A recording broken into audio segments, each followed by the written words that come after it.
জানাজা পড়াইছি রে যুবক, বাইতুল মুকাররমের খতিব। কেন বান্দা? এই মহিলাটা সবার ঊর্ধ্বে গিয়া আলেমদের জন্য সবচাইতে বড় দরদি ছিল, ঠিক কিনা জোরে বল। আল্লাহর বান্দা আল্লামা মামুনুল হক সাহেবরে যখন লম্বা সময় কথা হয়েছে 5ই আগস্টের পর, লম্বা সময় ঘন্টাখানিক সময় আল্লাহর বান্দির জবান থেকে কোনো কথা নেই, আমারই জুলুম করা হয়েছে, কোনো কথা নাই, শুধুমাত্র একটা কথা, মানুষে জানায়া দেন তারা যেন সম্পদ নষ্ট না করে। আর সবাই আপনাদের কথা শুনে সবাইকে বলবেন সবাই যেন কোরআনের পক্ষে থাকে। আল্লাহু আকবার। ওরে আল্লাহর বান্দা, এই নেত্রীর জবান থেকে কি বের হয়েছে জানো? যেই নেত্রী বলেছেন আমাদের দিয়া ইসলামের কিছু আশা করিয়েন না, আপনারা আপনাদের ইসলামের কাজগুলো করে যান, কারণ একটা দলের ডানে বামে অনেক নাস্তিক আর মুরতাদ থাকে, ঠিক কিনা? ওরে আল্লাহর বান্দা যুবক, একজন দেশপ্রেমিক আল্লাহ তাআলা কেমন ভাবে কবুল করেছেন? আলেমদের সাথে মহব্বত থাকার কারণে, কোরআনের সাথে ভালোবাসা থাকার কারণে আল্লাহর বান্দিকে আল্লাহ কেমন ভাবে কবুল করেছে। বান্দা, এরে আল্লাহর গোলাম, এরে যুবক, এরে আল্লাহর বান্দা, যখন একজনের পর একজনকে আগুনে ফেলা হইতেছে, একজন দুইজন না, প্রায় লক্ষাধিক মানুষকে আগুনে ফেলা হয়েছে। এরে আল্লাহর বান্দা, এক মহিলা তার কোলের এক বাচ্চা দুধ পান করায়, যেই বাচ্চা, ওই বাচ্চাকে নিয়ে আল্লাহর বান্দির ঝাঁপ দিতে হবে। এমন সময় আল্লাহর বান্দির মনটা চায় না, কারণ এই দুধের বাচ্চাকে নিয়ে কিভাবে আল্লাহর বান্দি ঝাঁপ দিবে। এমন সময় আমার মালিক আল্লাহ তাআলা এই বাচ্চার জবান আল্লাহ খুলে দিয়েছেন। আল্লাহর বান্দা এই বাচ্চাটা ডাক দিয়া বলে, মা তুমি চিন্তা করিও না, তুমি হকের উপর আছো, তুমি মনে করতেছো এটা আগুন, না না, আসলে এটা আগুন না, এটা ফুলের বাগান।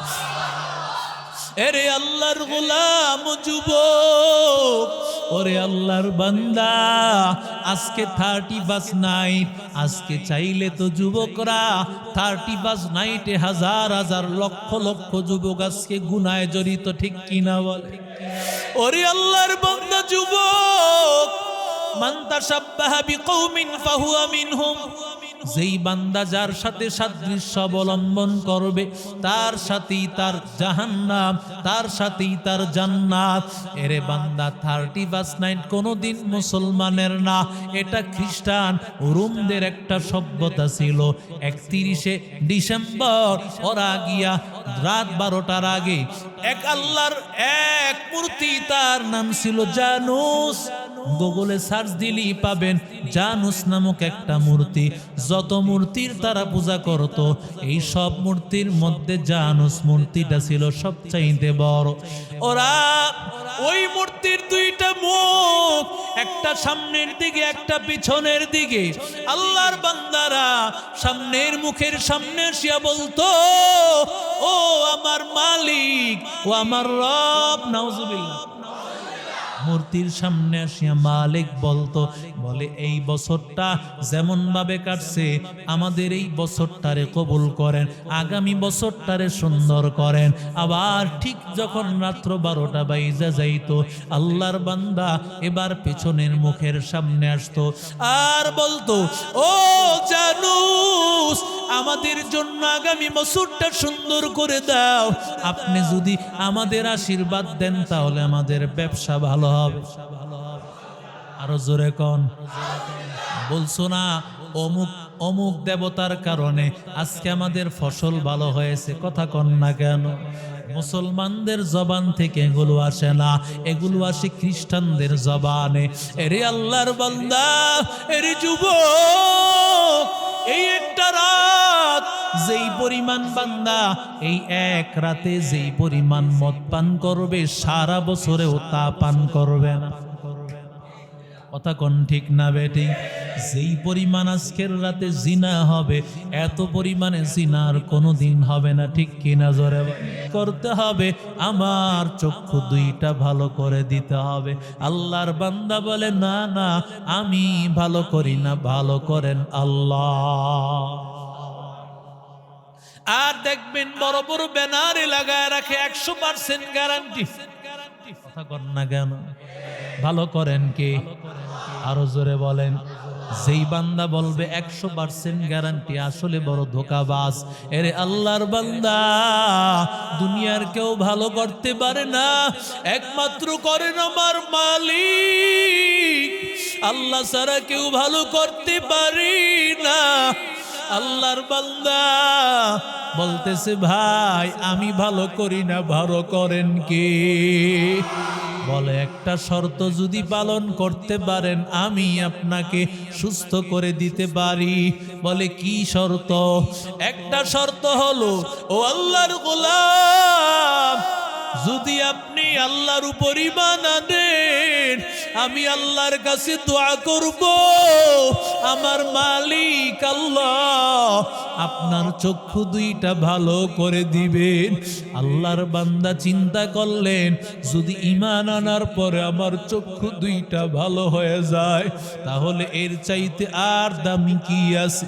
কারণ এই দুইটা চক্ষু দিয়ে আল্লাহকে দেখতে পাই না, এই দুইটা চক্ষু দিয়ে আমি দুনিয়ার কিছুই দেখতে পাই না, এই দুইটা চোখ দিয়ে আমার মা দেখতে পাই না, এই দুইটা চোখ দিয়ে আমার সন্তান দেখতে পাই না। যদি এই দুইটা চোখ ঈমানের কারণে ফেরত পাই, তাহলে ঈমান আনতে বাধা কোথায়? সাথে সাথে আল্লাহর বান্দা কালেমা পড়ি না,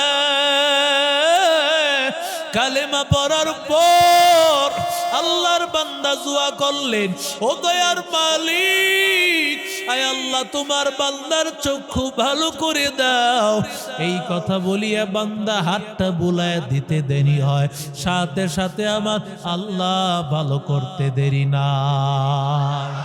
আউলিয়ারা কারে উকবা ইখতিয়ার, জাহেলারা কারে দুনিয়া ইখতিয়ার। মাইলে মোমেন সুয়ে মোমেন মিশাওয়াত, মাইলে কাফের সুয়ে কাফের মিশাওয়াত। এক জামানা সোহবতে বা আউলিয়া, বেতারজ সদ সালা তাআত মেরিয়া।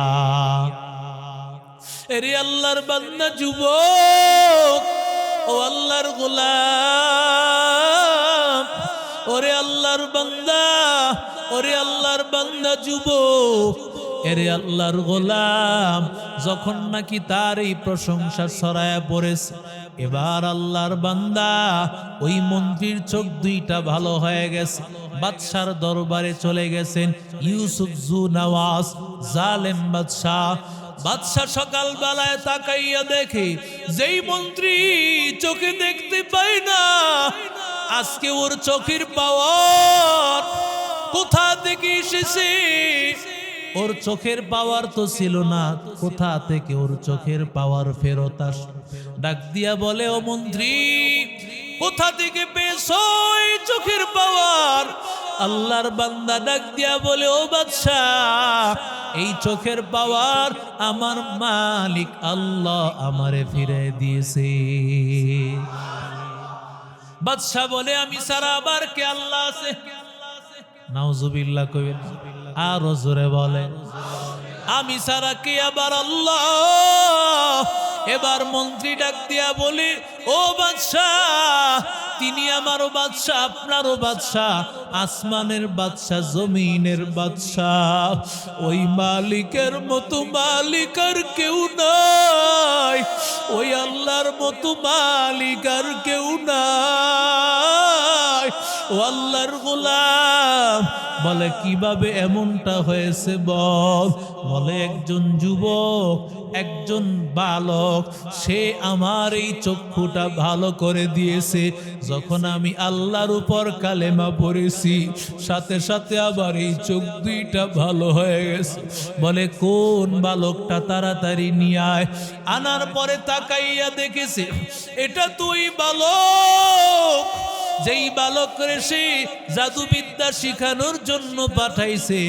এবার বাদশা ডাক দিয়া বলে বুঝেছি তুমি বুঝি ভালো একজন জাদুকর হয়ে গেছো। আল্লাহর বান্দা কয় না না, এটা জাদুর বিদ্যা দিয়া না, এটা আমার আল্লাহর কারিশমা দিয়া। দুনিয়ার তন্ত্র মন্ত্র দিয়ে কোনো কিছু কাজ হয় না। আল্লাহ তাআলার যদি হুকুম না হয়, মালিকের হুকুম, আল্লাহর হুকুম ছাড়া কিছুই হয় না রে যুবক। দুনিয়ার কোন বাদশার ডাক্তার রাজা পারে না। মাঝে মধ্যে কত কুদরত এমন হয়েছে, সব ডাক্তাররা বিদায় করে দিয়েছে, মাদ্রাসার ছাত্ররা ফু দিয়েছে, আল্লাহ ভালো করে দিয়েছে। ক্যান্সার হয়েছে, এমন হাজারো ঘটনা। ক্যান্সার ডাক্তার বলেছে না, কোনো চিকিৎসা নাই। আল্লাহর ওই বান্দা যখন কোরআনওয়ালা ছাত্ররা, হাফেজরা, আলেমরা যখন দাঁড়ে ফু দিয়েছে, সাথে সাথে আমার মালিক আল্লাহ তারে সুস্থ করে দিয়েছে। ইয়া ইলাহি তু মেরা মাবুদ হ্যায়, ইয়া ইলাহি তু মেরা মাশুক হ্যায়, ইয়া ইলাহি তু মেরা গফফার হ্যায়, ইয়া ইলাহি তু মেরা সত্তার হ্যায়, ইয়া ইলাহি मुझसे मुझको दूर कर, ताके देखो मुझ में तुझको एक नजर, हर तमन्ना दिल से रुखसत हो गई, अब तू आजा अब तू खलवत हो गई, बुजुर्गी की नहीं हमको जरूरत, गुलाम अपना बना ले ऐ खुदाया। এরে আল্লাহর গোলাম, যখন ওই বালক হাজির বলতেছে তোমার জাদু বিদ্যা শিখাইছি, এত বড় পাওয়ার পেয়ে ফেলেছো। বলে বাদশা না না, এগুলো জাদু বিদ্যা দিয়া হয় না, আমার আল্লাহর কালাম দিয়া হয়েছে। জোরে কোন আল্লাহু আকবার। বলে কে তোমার আল্লাহ? বলে সেই মালিক, সেই আল্লাহ যিনি আসমান বানাইছেন, জমিন বানাইছেন, ওই আল্লাহ আমার একমাত্র রব। তিনি সব কিছু পারেন, তিনি যা ইচ্ছা তাই তা কিছু করতে পারেন। বলে কার কাছে এগুলো শিখেছো? বলতে চায় না। এমন ভাবে আঘাত করতে করতে যুবক এক পর্যায়ে বান্দা বাধ্য হইয়া সেই পাদ্রীর কথা বলে দিয়েছে। এবার পাদ্রীকে নিয়ে আসা হয়েছে। পাদ্রীকে নিয়ে আসার পর আল্লাহর বান্দা বলে তুই কারে রব মানো? বলে আমি ওই আল্লাহকে রব মানি, যেই আল্লাহ আমার রব, যিনি আসমানের রব, জমিনের রব, গোটা কুল কায়নাতের রব। ওই আল্লাহ সারা কাউকে রব মানি না, ওই আল্লাহ সারা কাউকে মানি না। এরে আল্লাহর বান্দারা, বলে তাড়াতাড়ি আমাকে রব মান, আমারে খোদা মান। না হয় তাকাইয়া দেখতেছো এই যে বড় তলোয়ার, ছুরির দিকে তাকায়া দেখ, তোর মাথাটা দ্বিখণ্ডিত করে দেওয়া হবে। আল্লাহর বান্দা পাদ্রী ডাক দিয়া বলে রে বাদশাহ, আমারে যা করবেন করেন। আল্লাহর কসম, যেই মালিকের উপর ঈমান আনছি সেই ঈমান আমি ছাড়তে পারবো না। ও আল্লাহর বান্দা যুবক, তুমি মাত্র 100-200 টাকা পাইয়া তুমি সারাদিন স্লোগান দিলা, এক ওয়াক্ত নামাজও পড়লা না, কিন্তু তাকাইয়া দেখো যেই বান্দারা আমার মাওলার সন্ধান পেয়েছে, যেই বান্দারা আল্লাহর সন্ধান পেয়েছে, ওরা কেমন পাগল, ওরা কেমন আশিক। আল্লাহর বান্দাকে ডাক দিয়া বলে, যদি কালেমা ছেড়ে না দাও তাহলে তোমার গর্দানটা দ্বিখণ্ডিত করে দেওয়া হবে। এই কথা বলিয়া আল্লাহর বান্দার মাথাটাকে দুই ভাগ করে দেওয়া হলো। আল্লাহু আকবার। মাথা দুই ভাগ হয়ে পড়ে আছে, রক্ত গড়াইয়া গড়াইয়া যাইতেছে। এমন সময় ওই মন্ত্রীকে হাজির করা হয়, ওর সামনে এইভাবে আল্লাহর বান্দার গর্দানটা পড়ে আছে। এমন সময় ডাক দিয়া বলে, রে মন্ত্রী, এখনো সময় আছে, কালিমা ছাড়, আল্লাহর হুকুমটা ছাড়, আমাকে তুই রব মান। বলে, না না বাদশাহ, আমার জীবন যাবে, আমি আপনাকে রব মানব না, আমি আপনাকে মালিক মানতে পারবো না, কারণ আমি একজনকে মালিক মানি, উনি আমার রব, উনি আমার আল্লাহ। ওই আল্লাহ ছাড়া কারো সামনে মাথা নত করতে পারবো না। ওরে আল্লাহর বান্দা, দুইটা মাথার দুইটা ভাগ হয়ে পড়ে আছে, এরপরও বান্দা কয় না, কালেমা ছাড়বো না। আল্লাহর বান্দার মাথাটাও দ্বিখণ্ডিত করে দেওয়া হলো। ও যুবক, এবার ওই আল্লাহর বান্দা ওই বান্দাকে ডাক দিয়া বলে, তাকাইয়া দেখতেছো দুইটা মাথার চার খণ্ড পড়ে আছে। বলে, একটু ভালো করে দেখ, যদি কালেমা না ছাড়ো তাহলে তোমারও কিন্তু এই অবস্থা হয়ে যাবে। বলে, আমারে যা কিছু করবেন করে নেন, যেই মালিকরে আমি মেনেছি, যেই আল্লাহর উপর আমি ঈমান এনেছি, আল্লাহর কসম, আমার জীবন যাবে, সেই আল্লাহ থেকে আমি ফেরত আসবো না, ওই আল্লাহকে কোনোদিন ছাড়বো না, ওই আল্লাহরে আমি ছাড়তে পারবো না। ও আল্লাহর বান্দা, এবার বাদশা চিন্তা করলেন, ওরে এমনি এমনি মারবো না, ওরে পাঠাইয়া দাও, কিছু সেনাবাহিনীর হাতে তারে তুলিয়া দিল, যাও যাও, এরে নিয়ে বিশাল পাহাড়ের চূড়ায় উঠবা, সেখানে গিয়া বলবা, কালেমা ছাড়তে যদি ছাড়ে নিয়ে আসবা, আর যদি না ছাড়ে ফালায়া দিবা সেখান থেকে। আল্লাহর বান্দাকে নিয়া সেনাবাহিনীরা উঠল। এমন সময় সেনাবাহিনীরা ডাক দিয়া বলে, কালেমা ছাড়, আর না হয় তোর এখান থেকে ফালাইয়া দিব। ও যুবক, কেমন ঈমান তাকাইয়া দেখো, কেমন ঈমান। আল্লাহর বান্দা আল্লাহকে ডেকে বলে, আল্লাহ, এই যে বিশাল বড় পাহাড়ে তুমি ছাড়া আমার আপন কেউ নাই রে আল্লাহ, তুমি আমার একমাত্র আপন, তুমি বাঁচাইতে পারো, তুমি ছাড়া আমার আপন কেউ নাই। ও আল্লাহ, তুমি ইচ্ছা করলে বাঁচাইতে পারো, তুমি ছাড়া বাঁচানোর আর কেউ নাই। আল্লাহর বান্দা আল্লাহর কাছে সাহায্য চাইলো, আয় আল্লাহ, তুমি এদের ব্যাপারে তুমি আমার জন্য সহযোগিতা করো। এই কথা বলতে দেরি হয়, সাথে সাথে পাহাড়ে কম্পন সৃষ্টি হয়ে গেল, সমস্ত সেনাবাহিনীগুলো পড়িয়া সব শেষ হয়ে গেল। আর আল্লাহর বান্দা বালক হাঁটতে হাঁটতে বাদশার দরবারে হাজির। আরো জোরে বলে। বাদশা বলে, কি ব্যাপার, কোথায় গিয়েছে আমার সেনাবাহিনী, কোথায়? ওরা তো সবাই বাঁচার কথা, তুমি মরে যাওয়ার কথা।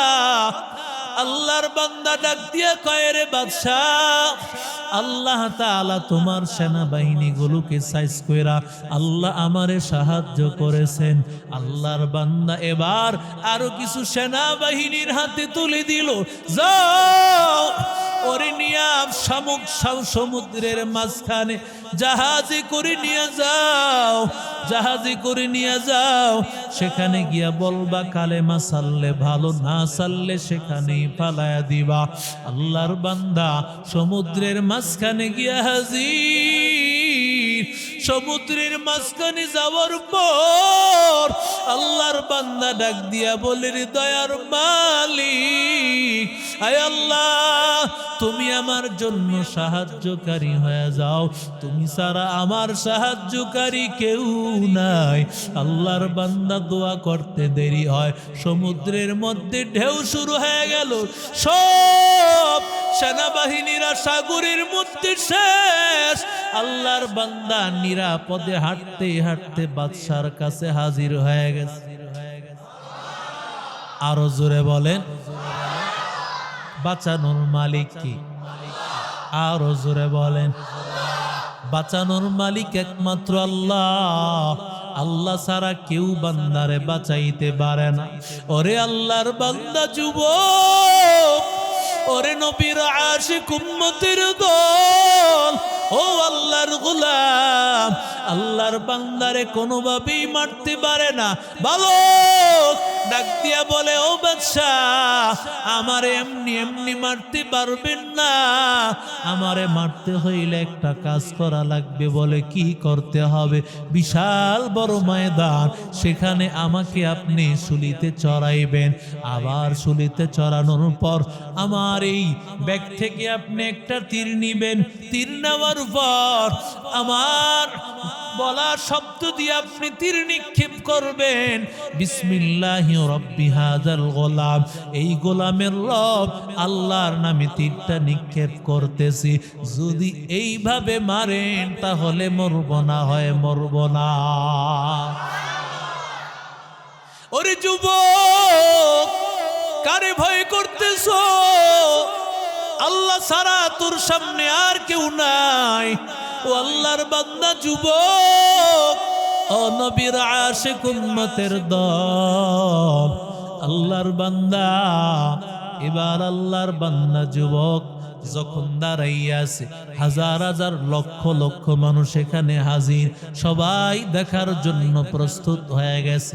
যেই বালকরে কেউ মারতে পারে নাই, সেনাবাহিনী দিয়া পাঠাইছে পাহাড়ে, পাহাড় থেকে সেনাবাহিনী সব শেষ, সাগরে পাঠাইছে, সাগরেও সেনাবাহিনী শেষ। কিভাবে ওরে মারতে পারে দেখবো। এবার সবাই যখন আগ্রহের সাথে সবাই ময়দানের মধ্যে হাজির, এমন সময় আল্লাহর বান্দা বাদশাহ যখন ওই তীরটা নেওয়ার পর বিসমিল্লাহি রব্বি হাযাল গোলাম বলে তীর নিক্ষেপ করেছে, সাথে সাথে তীরটা গিয়া গোলামের কানের কাছে গিয়া লাগছে। আর আল্লাহর বান্দা কানের মধ্যে হাত দিয়েছে, রক্ত ঝরতেছে। আল্লাহর বান্দা কালেমা পড়তে পড়তে দুনিয়া থেকে বিদায় হয়ে চলে গেছে। আর জোরে বলেন, সবাই অবস্থা দেখার পর সমস্ত মানুষেরা সবাই চিন্তা করলো, লক্ষ লক্ষ মানুষেরা সবাই চতুর্পাশে দাঁড়াইয়া আছে। যারা চিন্তা করতেছে বাদশাহ কোনো বাহিনী দিয়া তারে মারতে পারলো না, কোনো বাহিনী দিয়া মারতে পারে নাই, কম চেষ্টা করে নাই আল্লামা মামুনুল হককে মারার জন্য, ঠিক কিনা জোরে বলে। আমাদের এই গৌরব ওদের কাইনা ঘর সহ কত কিছু তিনি আল্লাহর গোলাম, কতভাবে মারতে চেয়েছে রে গোলাম, কিন্তু বান্দা না না, যাদের সাথে আল্লাহ আছেন ওরা জানে না ওদেরকে কোনো বাহিনী দিয়ে মারা যায় না আল্লাহর কুদরত ছাড়া। এরে আল্লাহর গোলাম যুবক, ও ও আল্লাহর বান্দা, আল্লাহর বান্দাকে যখন এইভাবে আল্লাহর হুকুমে মারতে পারল, সবাই একযোগে বলল কুতিলা আসহাবুল উখদুদ আন্নারি যাতিল ওয়াকুদ ইদহুম আলাইহা কুউদ। ওরে বান্দা, আশেপাশের মানুষ যারা ছিল সব কালেমা পড়ে মুসলমান হয়ে গেল। বাদশার মাথা নষ্ট হয়ে গেছে। মনে করেছি কি হইল, কি মনে করেছো এক উসমান হাদিকে তুমি মাইরা বাংলাদেশকে বাধাগ্রস্ত করে দিবা? ওরা মনে করেছে উসমান হাদি একা বলে, না না, উসমান হাদিকে আল্লাহ এবার কোটি কোটি মানুষ বানায় দিয়েছে, ঠিক কিনা? কারণ কোরআনের পক্ষে যারা থাকবে, যারা পয়গম্বরের আদর্শের উপর থাকবে, ওদের জন্য গোটা পৃথিবী পাগল। ওদের জন্য আমার মালিক গোটা পৃথিবী তাদের জন্য পাগল বানাইয়া দেন। ওরে আল্লাহর বান্দা যুবক, যখন সবাই তাকাইয়া দেখলো যেই বান্দারে কেউ মারতে পারলো না, যেই মালিক, যেই আল্লাহর কথা বলিয়া এই বালকরে মারা হইল, ওই আল্লাহ আমার রব, ওই আল্লাহ একমাত্র মালিক। দেরি আর করলো না, সবাই কালেমা পড়ে মুসলমান হয়ে গেল। এবার আল্লাহর বান্দা ওই বাদশা এবার একটা গর্ত খনন করলো। কুতিলা আসহাবুল উখদুদ আন্নারি যাতিল ওয়াকুদ, গর্তের মধ্যে আগুন ফালাইয়া আল্লাহর বান্দারা ইদহুম আলাইহা কুউদ, সবাই আগুনের চতুর্পাশে বসিয়া ওই ইউসুফ জুনওয়াজ বাদশা, জালেম বাদশা এবং তার আশেপাশের লোকজন সবাই তাকাইয়া তাকাইয়া এবার তামসাগুলো দেখবে। একজনের পর একজন মানুষগুলোকে এইভাবে মারা হবে। ওরে আল্লাহর বান্দা, ইদহুম আলাইহা কুউদ ওয়া হুম আলা মা ইয়াফআলুনা বিল মুমিনিনা শুহুদ ওয়া মা নাকামু মিনহুম ইল্লা আন ইউমিনু বিল্লাহিল আজিজিল হামিদ। আল্লাহ ডাক দিয়া বলি, রে গোলাম, এই যে আল্লাহর বান্দাগুলোর কাছ থেকে এই যে প্রতিশোধ নেওয়া হইতেছে, আগুনের মধ্যে ফালানো হইতেছে, একমাত্র কারণ হলো ওরা কারে মানছে। আরো জোরে বলেন, ওসমান হাদিরে কেন মারলো? শুধুমাত্র কোরআনের কথা বলছে, ইনসাফের কথা বলছে, হকের কথা বলছে, ইনসাফের কথা বলছে, দেশের কথা বলেছে। আজকে বান্দা তাকাইয়া দেখো, লাশটা ধরেছে আল্লাহর বান্দা আল্লামা মামুনুল হক, লাশটা ধরেছে মিজানুর রহমান আজহারি। জানাজা পড়াইছে রে যুবক, বাইতুল মুকাররমের খতিব। কেন বান্দা? এই মহিলাটা সবার ঊর্ধ্বে গিয়া আলেমদের জন্য সবচাইতে বড় দরদি ছিল, ঠিক কিনা? জোরে বলে। আল্লাহর বান্দা আল্লামা মামুনুল হক সাহেবরে যখন লম্বা সময় কথা হয়েছে 5ই আগস্টের পর, লম্বা সময় ঘন্টা খানিক সময় আল্লাহর বান্দির জবান থেকে কোনো কথা নেই আমারই জুলুম করা হয়েছে, কোনো কথা নাই, শুধুমাত্র একটা কথা মানুষে জানায়া দেন তারা যেন সম্পদ নষ্ট না করে। আর সবাই আপনাদের কথা শুনে সবাইকে বলবেন সবাই যেন কোরআনের পক্ষে থাকে। আল্লাহু আকবার। ওরে আল্লাহর বান্দা, এই নেত্রীর জবান থেকে কি বের হয়েছে জানো? যেই নেত্রী বলেছেন আমাদের দিয়া ইসলামের কিছু আশা করিয়েন না, আপনারা আপনাদের ইসলামের কাজগুলো করে যান। কারণ একটা দলের ডানে বামে অনেক নাস্তিক আর মুরতাদ থাকে, ঠিক কিনা? ওরে আল্লাহর বান্দা যুবক, একজন দেশপ্রেমিক আল্লাহ তাআলা কেমন ভাবে কবুল করেছেন? আলেমদের সাথে মহব্বত থাকার কারণে, কোরআনের সাথে ভালোবাসা থাকার কারণে আল্লাহর বান্দাকে আল্লাহ কেমন ভাবে কবুল করেছে। বান্দা, এরে আল্লাহর গোলাম, এরে যুবক, এরে আল্লাহর বান্দা, যখন একজনের পর একজনকে আগুনে ফেলা হইতেছে, একজন দুইজন না, প্রায় লক্ষাধিক মানুষকে আগুনে ফেলা হয়েছে। এরে আল্লাহর বান্দা, এক মহিলা বাচ্চা, দুধ পান করায় যেই বাচ্চা, ওই বাচ্চাকে নিয়ে আল্লাহর বান্দির ঝাঁপ দিতে হবে। এমন সময় আল্লাহর বান্দির মনটা চায় না, কারণ এই দুধের বাচ্চাকে নিয়ে কিভাবে আল্লাহর বান্দি ঝাঁপ দিবে। এমন সময় আমার মালিক আল্লাহ তাআলা এই বাচ্চার জবান আল্লাহ খুলে দিয়েছেন। আল্লাহর বান্দা এই বাচ্চাটা ডাক দিয়া বলে, মা তুমি চিন্তা করিও না, তুমি হকের উপর আছো। তুমি মনে করতেছো এটা আগুন, না না, আসলে এটা আগুন না, এটা ফুলের বাগান। এরে আল্লাহর গোলাম যুবক, ওরে আল্লাহর বান্দা, আজকে 31 নাইট, আজকে চাইলে তো যুবকরা 31 নাইটে হাজার হাজার লক্ষ লক্ষ যুবক আজকে গুনায় জড়িত, ঠিক কিনা বলে? ওরে আল্লাহর বান্দা যুবক, মান তাশাব্বাহা বিকওমিন ফাহুয়া মিনহুম, যেই বান্দা যার সাথে সাদৃশ্য অবলম্বন করবে তার সাথেই তার জাহান্নাম, তার সাথেই তার জান্নাত। এরে বান্দা 31 নাইট কোনোদিন মুসলমানের না, এটা খ্রিস্টান রোমদের একটা সভ্যতা ছিল। 31শে ডিসেম্বর ওরা গিয়া রাত 12টার আগে এক আল্লাহর এক মূর্তি, তার নাম ছিল জানুস। গুগলে সার্চ দিলেই পাবেন জানুস নামক একটা মূর্তি। যত মূর্তির তারা পূজা করত, এই সব মূর্তির মধ্যে জানুস মূর্তিটা ছিল সবচাইতে বড়। ওরা ওই মূর্তির দুইটা মুখ, একটা সামনের দিকে একটা পিছনের দিকে। আল্লাহর বান্দারা সামনের মুখের সামনে আসিয়া বলতো, ও আমার মালিক, ও আমার রব, নাউজুবিল্লাহ।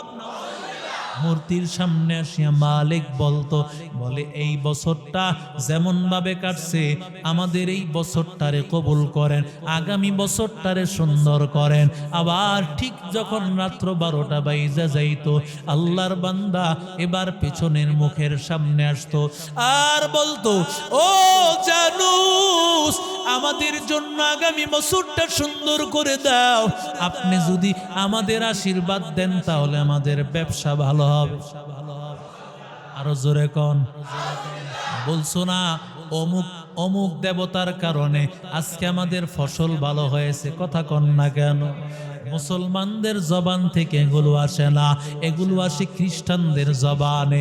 এরে আল্লাহর বান্দা, এরে যুবক, এই একটা রাত যেই পরিমাণ বান্দা এই এক রাতে যেই পরিমাণ মদ পান করবে, সারা বছরেও তা পান করবে না। কথা কোন ঠিক না বেঠিক? যেই পরিমাণ আজকের রাতে জিনা হবে, এত পরিমাণে জিনার কোনো দিন হবে না, ঠিক কিনা জোরে? মনে করতেছেন আল্লাহর বান্দা, হুজুর সামান্য একটা রাত গুনাহ করলে হবেটা কি? একটা রাত, সামান্য একটা রাত গুনাহ করলে হবে কি? ছেলের বিবাহ করাইতেছি, গায়ে হলুদে সামান্য নাচলে হবেটা আর কি? আমি সামান্য একটু আনন্দ করব, আমি বাবা হিসাবে প্যান্ট পরিয়া নাচবো, গাইবো, মদ পান করব, জিনাও প্রয়োজনে করে, কথা কোন ঠিক না বেঠিক? ওরে আল্লাহর বান্দা যুবক, কেন এই 31